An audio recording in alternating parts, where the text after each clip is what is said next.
God will not give you anything that you have not prepared for. What do I mean? I mean, God is not going to give you bukus of money. He's not going to bless you with a husband. He's not going to do any of these things until you are prepared for them. Give you a good example. Years ago, I worked at a nursing home, and I worked there for almost 30 years. But in the process of that time, I kept asking God, why was I still working there? Because it wasn't really the spot I wanted to be in. I wanted to be a teacher. I said, God, why do I have to keep coming to this nursing home? Why? I want to be in a classroom. I want to teach. I want to do what my heart desires. But I was not allowed to. And years later, when I finally became a teacher and had my own classroom, I realized why God had not allowed me to become a teacher anytime soon. The nursing home where I worked was actually training ground for what I was going to face in the classroom. The nursing home taught me that there were going to be people who didn't agree with what I agreed with or what I wanted. Just like my students, sometimes they didn't agree with what I told them to do. They didn't agree with what I said. I had parents that didn't agree with some things that I did. But because I worked at that nursing home, I was able to relate because I'd had to deal with CNAs, the certified nurse assistants, or personal assistants, or whatever you want to call them, who were under me, but who didn't want to do what I told them to do. I had to deal with management who sometimes didn't agree with what I wanted to do or didn't like the way I handled things. And so I had to learn all of that, how to cope with it at that nursing home. And so by the time I entered the classroom, I was prepared for those things because I had been trained. Well, statistics have shown that if people win the lottery, usually within usually about 5 at the most years, they're broke. Why are they broke? They're broke because they suddenly received a lump sum of money and they did not know what to do with it. That being said, I know everybody said, well, I go pay my bills. I do. Yes. But what are you going to do to ensure that you continue to make money or that you have the money that you just received? Or you got to go to the store and just blow it. Give you an example. Years ago, I worked in Philadelphia, Mississippi, and that was not far from a Walmart. Matter of fact, it probably was like 2 to 3 minutes. I get in my car and be at Walmart. And so on paydays, I would go to Walmart on my break. And so I would go in there. This is before I discovered the wonderful art of budgeting. But I would go to Walmart and I would spend about $200 on payday. I would come back. And as the course of the month went by the last week of the month, I was always broke. I said, God, I'm just struggling. And I always seemed to be short about $200. Well, when I discovered the art of budgeting and I went back and looked at it, I was wasting $200 every payday in Walmart. And the reason I was wasting it was because I didn't have a budget and I didn't have any idea that I couldn't afford to spend that $200. So those people who are winning the lottery and who have not had any financial training are not ready to handle that kind of money. It's too easy to slip through your fingers. And even now, I can find myself when I used to have, well, not as much now as a few years ago, I would find myself with about $3-4 extra $100 left over out of my check, and I would just get nervous. I wouldn't know what to do. I was like, ooh. And before I would catch myself, I would be in the car going to a store, going somewhere to spend that extra money. Why? Because I wasn't used to having it. And so when we have not been financially trained, we don't know how to handle finances. Said all that to say this. God wants us to prepare. We're asking God to give us a husband, and yet and still we're not finding out what it takes to be a wife.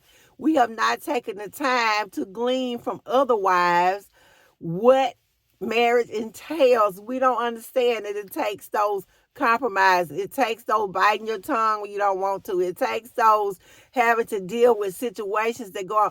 Not just dealing with yourself, because it's no longer you, the two become one flesh.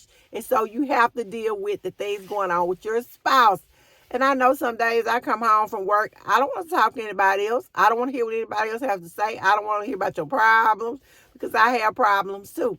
So when we're asking God for things, We need to make sure that we have gotten prepared for them. And I can remember God speaking into my spirit just as clear as a bell. He said, get ready. You know, when you're doing your YouTube channel, start showing up just like you had thousands and thousands of followers, because the time is coming. Get ready. Treat it like a real job. Okay? So whatever God gives to you, you have to treat it like a real job. You have to get prepared for it.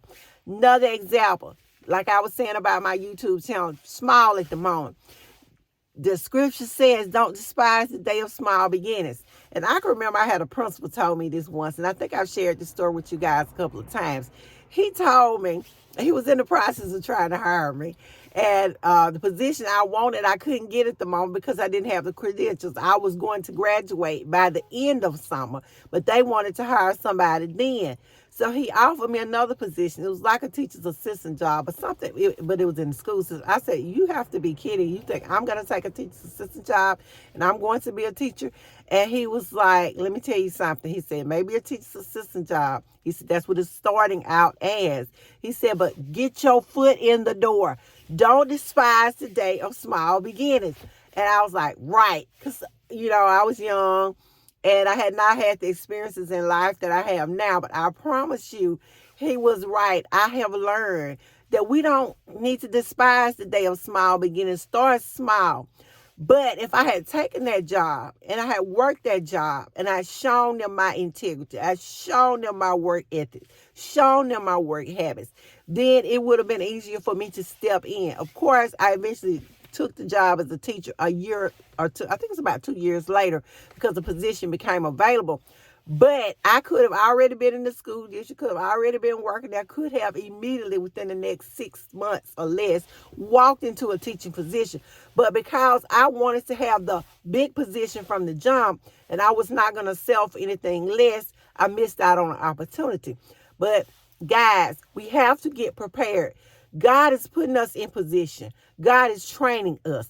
Give you another example. When I worked at the middle school, my boss volunteered me to do MTSS, and I'm not going to get into what all that is. But he gave me a position. I was like, what is that?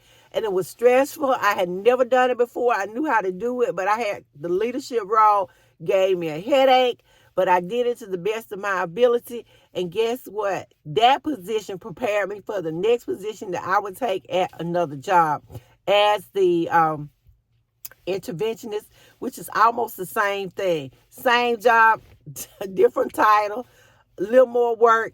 But the position I had at the middle school prepared me for the position I would take later. Guys, we have to be prepared for the blessing we're asking God for.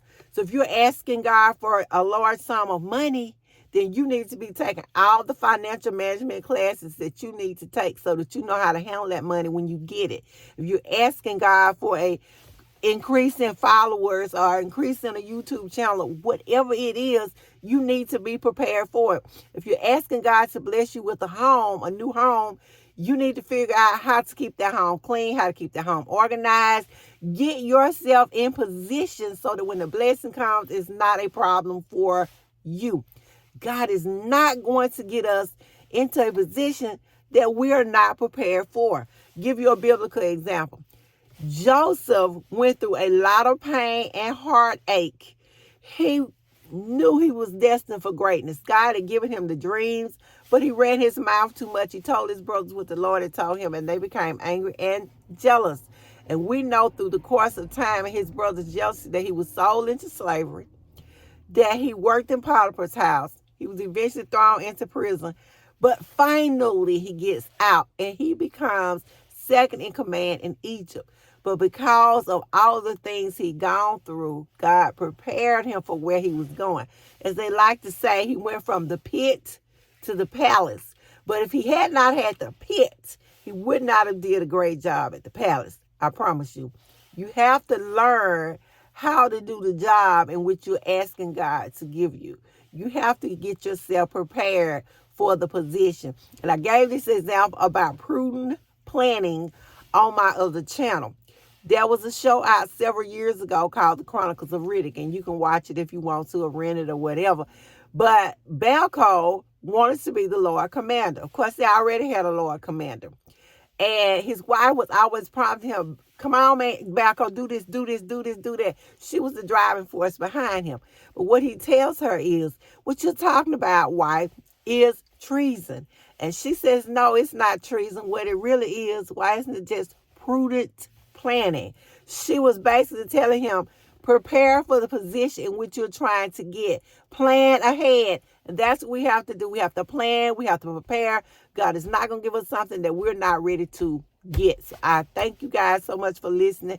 If you have not already, be sure that you give my video a like, a thumbs up, that you subscribe so that I can keep bringing you all these wonderful spiritual truths